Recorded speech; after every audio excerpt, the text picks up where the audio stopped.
15 years ago, in a post-apocalyptic world plagued by monstrous creatures, humanity struggled to survive. The remnants of society seek refuge within an isolated sanctuary, where children find solace amid the chaos. Unaware of the dangers lurking beyond their sheltered existence, a group of curious youngsters yearns for a glimpse of the outside world. Meanwhile, two young survivors, Maru and Kiruko, join forces to embark on a perilous quest for a mythical sanctuary known as Heaven. Carrying scars from their pasts and harboring haunting secrets, they hope to unravel the mysteries of their shattered lives and find redemption amidst the ruins. In a mystical school where lush greenery flourishes and uniformed kids frolic, Mimihime reminds her friend Tokyo about an upcoming test. Tokyo doubts her words until they enter the classroom and discover the truth. During the test, Tokyo receives a cryptic message about the outside world. In a post-apocalyptic wasteland, Kiruko and Maru scavenge for food but find only toothbrushes and toilet paper. They stumble upon a grim sight: starvation victims. With their canned food proving unappetizing, they rest at night, and Kiruko gazes at a photograph, denying any romantic involvement. Outside, a grotesque giant monster looms. The following day, they resume their search for food and necessities. Along their journey, they encounter three thugs who intend to harm them. However, Kiruko fiercely brandishes a gun, sending a warning. One of the thugs, peering through binoculars, dismisses her weapon as a toy. Undeterred, they launch their assault, only to witness Maru's true strength, a masterful fighter with lightning-fast reflexes. Meanwhile, Kiruko's gun emits a laser, causing a pipe to fall on the thugs. Curiosity piqued, Kiruko probes the thugs about the heaven they mentioned. They agree to guide Kiruko and Maru to their hideout. After learning about Tomato Heaven, they continue their journey again. Back at school, Tokyo questions Mimihime about her test source. At night, Tokyo ponders the mysterious message. Kiruko and Maru find an inn, where scars on Kiruko's body draw attention. Later, they discuss their monster-killing abilities, surprising the innkeeper.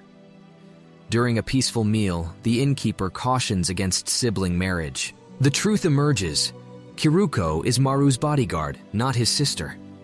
As everyone falls into slumber, a monstrous and horrifying creature emerges outside the inn, casting an ominous shadow over their stay.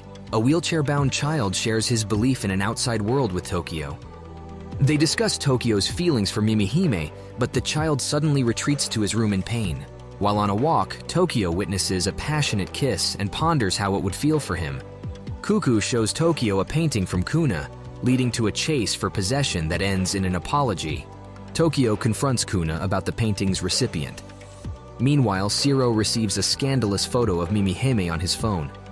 Kuriko wakes to a man-eating monster and attempts to defend herself, but a gunshot scares it away. She wakes Maruko and they set out to kill the formidable beast. After a near-fatal struggle, they collaborate to defeat it. The next day, they embark on a voyage, navigating train tracks and building a makeshift boat. At school, Tokyo witnesses a man climbing a tower with robotic assistance, only to fall unharmed when the robots malfunction. Maruko gives Kuriko drugs for his identical self in heaven. They encounter villagers while searching for heaven and are led to the village leader, Husakabe, who shares their history of self-sustenance. Discovering a box matching Kuriko's gun logo during dinner, they decide to leave the village in search of more answers. They confess their feelings before departing, with Kuriko revealing her gender identity conflict. Kuriko reveals her past as a renowned electro kart racer to Maruki. Haruki is pursued by two men seeking his life, but a stranger intervenes and defeats the assailants. Later, while out with friends, Haruki encounters Kuriko and a doctor. Curiosity piqued, Haruki learns that the doctor conducts questionable experiments involving monsters and humans. As night falls, news spreads of a man-eating monster nearby, prompting Haruki to grab his gun and embark on a hunt. Meanwhile, Kuriko prepares for a race. However, tragedy strikes when Haruki finds himself trapped on the track with the monster. Kuriko springs into action, rescuing Haruki but is unable to save his maimed limbs. In a shocking twist, Haruki awakens in a hospital, discovering he now resides within Kuriko's body. Distraught, Kuriko seeks answers in her hometown, but learns that Haruki's friends have moved away. During their journey, they spot a man-eating monster from the ship's window. Uncertain of what awaits them, their voyage continues with an air of trepidation. Kiruko urgently urges the ship's commander to increase speed as a man-eating monster attacks. Despite her gunfire, the creature remains unharmed. Meanwhile, Tokyo encounters a girl who leads him to a wall that she easily scales, leaving Tokyo struggling. Observing facility robots, the owners discover the children's unusual behavior, realizing they never taught them these skills. Tokyo harnesses a robot's assistance to conquer the wall and continue with the girl. On the ship, Kiruko deduces the monster's weakness, its aversion to dry land. They lure it onto the vessel, sprinting to the basement where marijuana dries it out, causing its demise without harm. Finally, the girl guides Tokyo to a room where faceless babies reside, shocking him. However, an alarm sounds, forcing their hasty departure. Kiruko and Haruki disembark on land, seeking answers about the logo on Kuriko's gun. They learn it represents Mishawaba, discovering a building associated with it along their designated path. Inside, they find sustenance and rest. Taka confronts Mimihime about a compromising picture, leading Tokyo to overhear their conversation and flee. Seeking solace, Tokyo turns to Taro, but their encounter turns uncomfortable. Later, a robot reveals Tarao's worsening condition, prompting Tokyo's remorse and a heartfelt apology. Taro advises Tokyo to flee, cautioning him about the imminent danger. The society thrived with safe water and recreational activities, but Kiruko struggled to trade a non-functional CD. Meanwhile, Maru found solace in an old arcade, only to face a group of thugs. Unbeknownst to them, Maru possessed exceptional combat skills and defeated them effortlessly. Kiruko, overhearing mentions of the Ministry of Reconstruction, recalled a past conversation with Robin. Concerned, she searched for information. In a panic, Kiruko returned to find Maru missing. He shared the war collapse theory, where robots initially served humans but ultimately led to their downfall. Meanwhile, within the facility's walls, a staff member discovered a footprint and observed the children's joyful activities.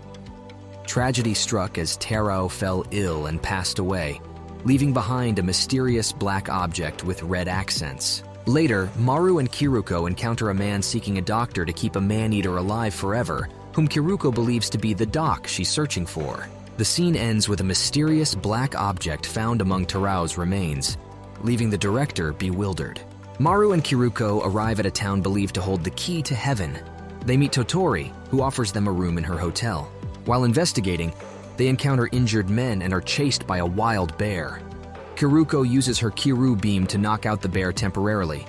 Unable to kill it with his Maru touch, they find a safe spot. Kiruko drops the battery, forcing Maru to retrieve it with the bear nearby. Kiruko makes a proposition. Maru can touch her chest if he retrieves the battery. He succeeds, but barely escapes the bear. Kiruko devises a plan, and Maru catches her as she jumps, allowing her to shoot the bear dead. Later, Totori undresses, offering Maru a touch, but he discovers his power works on humans too. Tokyo has a dream of Asura, and suspicion arises in the facility. The town turns out to be a trap, and they save Iwata before he passes away. Maru and Kiruko embark on their journey, encountering warring organizations and getting entangled in their politics. While working odd jobs, they have a mishap with a signboard, resulting in a comical misunderstanding. Later, they are spotted by guards who report their presence to Dr. Usami, a suspicious figure wearing blood-stained gloves. Before the guards can deliver them to Dr. Usami, members of Livyamon intervene, revealing their opposition to the Immortal Order. Mizuhashi, their leader, shares her personal experience as a former patient of the Immortal Order, where she has her leg amputated and supported by machinery. They plan a protest to expose the man-eater hidden in the Immortal Order HQ's basement. In the basement, Kiruko experiences severe hallucinations, but regains consciousness to find Maru kissing her. Together, they confront and defeat the man-eaters, eventually encountering Dr. Usami, who seeks their assistance. Amidst a tense protest outside the Immortal Order building, with people voicing their anger and demanding an end to human experimentation. However, a stone-throwing incident leaves Mizuhashi badly injured. As the crowd disperses, an observant girl questions the true intentions behind the act. Meanwhile, Worried for Mizuhashi, another group gathers outside. An elderly man emerges, proclaiming Mizuhashi's death and inciting the crowd to launch an attack on the Immortal Order. Inside the building, Maru, Kuriko, and Dr. Usami care for patients. Guided by Mizuhashi's words, they find a girl kept alive by machines. Maru suggests they disconnect her from the life-sustaining apparatus, but Dr. Usami warns that she would turn into a man-eating monster. Instead, he proposes a natural death to ensure her humanity remains intact. The girl, able to communicate through a tablet, expresses her final wish to witness the sky.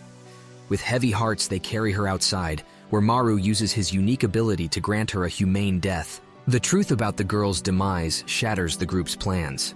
More surprises follow, as a hidden monster and a mysterious photograph surface. Amid the revelations, Dr. Usami's tragic actions lead to his demise, leaving Maru and Kuriko devastated. Maru grapples with the haunting realization of his connection to death. In their childhood, Kona and Asura share playful banter, exploring optical illusions. Later, a deep cut on Michika's leg leads Asura to heal her and advise rest. At night, Asura reveals her purpose and bids Kona farewell before vanishing. Kona desperately searches for her, witnessing Asura's tragic demise on a wall's edge. Devastated, Kona pleads for her to stay, but she's gone. Tokyo joins Kona, admiring his drawings and providing solace. Meanwhile, a sense of impending danger surrounds Tokyo. At the swimming pool, Kuriko and Maru encounter Dr. Usami as an earthquake strikes. Amid the chaos, they discover a mysterious figure emerging from a cave. In another scene, Mimihime gazes out of a building, noticing a shadow and contemplating its significance. At school, it's revealed that Tokyo won't attend class, but will return eventually. Kuriko inquires about the people in photographs, leading to a man sharing strange stories and rumors. Maru provides money to prolong the tale. As the van moves, they notice Takahara Academy and observe its surroundings. During a meeting, shocking news emerges that Tokyo is pregnant, despite the lack of discussions about sex, leaving the room in disbelief and frustrating the director. Maru and Kuriko ride in a car with the man who had previously shared stories with them. They discover that his tales were true. He seeks to find his son, and they agree to accompany him. Upon arriving in a peculiar town, the man instructs Kuriko to disguise her large breasts, revealing the town's prejudice. Equipped with a wig, they explore a building where Kuriko stumbles upon a chilling journal. Suddenly, everything freezes, and they realize a man-eating monster is present. Despite the freezing cold, Kuriko manages to shoot the creature, restoring warmth. They hear footsteps, flee, and encounter the monster once more. With Kuriko's precise shot, they sever it in two, knowing the threat may persist. Returning empty-handed, they inform Juichi about the man-eater. Strangers approach, informing Juichi that his son is alive. Emotions overflow as Juichi reunites with his son. Later that night, Kuriko experiences another cold spell and takes Juichi's son, suspecting the presence of the man-eater. Maru intervenes, sensing danger from the child. Maru and Kuriko bid farewell, requesting Juichi's car for their departure. However, their journey faces a setback as their car breaks down, leaving them frustrated. At school, kids play and Tokyo experiences intense pain while giving birth, sensed by Kona.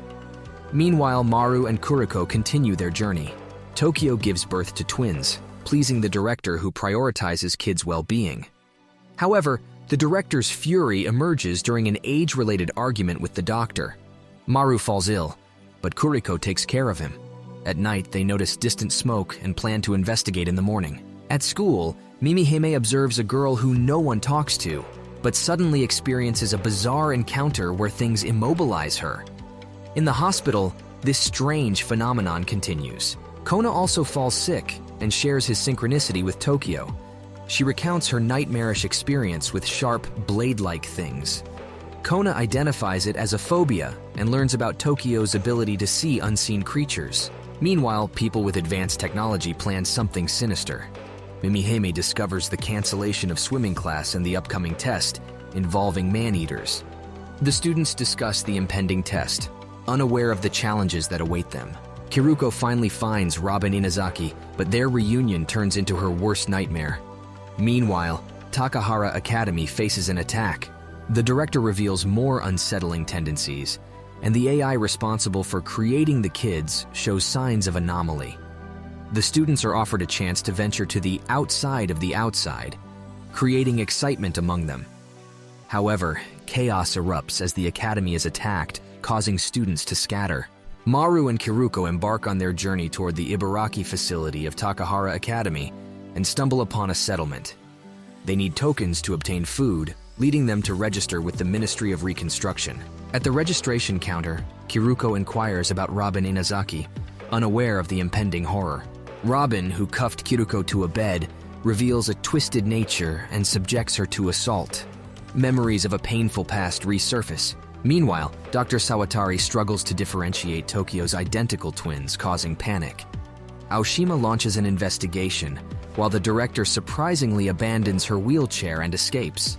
Mimihime and her classmates witness a massive cavity in the wall and discover the existence of an outside of an outside. The sheer height of the ceiling shocks everyone involved.